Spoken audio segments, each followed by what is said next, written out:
Alright, so YouTube, with this video, I'm going to talk about should you become a phlebotomist before a medical assistant.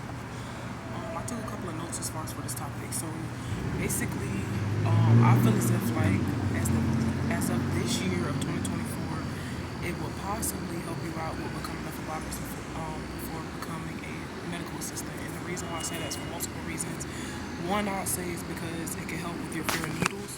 A lot of people, like, when they're usually scared of needles or whatnot, they pretty much have a hard time with drawing blood or whatnot. So when you can overcome that fear of needles, it'll help you like get more comfortable with being with a patient.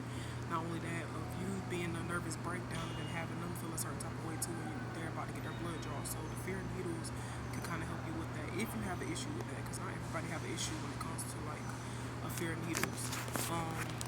But also too, you get more familiar of the order of draw. So if anybody's familiar or not really familiar with it, basically with phlebotomy, you need to know the order of draw when it comes to drawing blood. The order of draw pretty much tells you the sequence that you need to draw the blood in the colored top tubes. I'll make sure that I do a video where I talk about the updated tubes that and what they represent for, and basically the order that you need to draw the blood. So say for instance, if you had like a gray tube and like a red tube, you would do your red tubes first before the gray tube. It's all a matter of the order of draw. So yeah, knowing the order of draw will help you out, because with medical assistant you need to know the order of draw as well too. So like I said, phlebotomy will definitely help out with that if you get into that before medical assistant. But you'll learn this also in your course of becoming a medical assistant. Like you'll learn about phlebotomy, but with you doing like a phlebotomist course, that can help you go a little bit more in depth with the topic. Also to get more familiar with the fast-paced environment. So with medical assistant is very fast-paced, but phlebotomy is way much more fast-paced. Like you're constantly dealing with a lot of a lot of patients. Like when I was working at a plasma center, we averaged over at least 100 patients a day. I'm sorry, this is loud because I'm at a train station. But overall, yeah, you'll get the habit of basically like dealing with a lot of patients, so you'll be a lot more comfortable with the speed of everything. Because with phlebotomy, it's like an in and out pace, like constantly in and out. You draw blood and then go on to the next one, draw blood and go.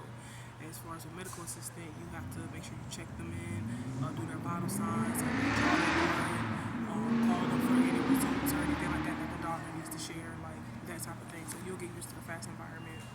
The last thing I'll say is that you'll have great skills with all types of patients. So with phlebotomy, usually some people will start off with like, a phlebotomist usually know how to draw blood from anything ranging from an infant all the way up to the elderly. So when you're working a medical assistant, at least you'll already have like a history of like how to deal with those patients. Like you'll already know as far as for how to handle an infant or how to handle an elderly person when trying to draw blood from them. So I feel like,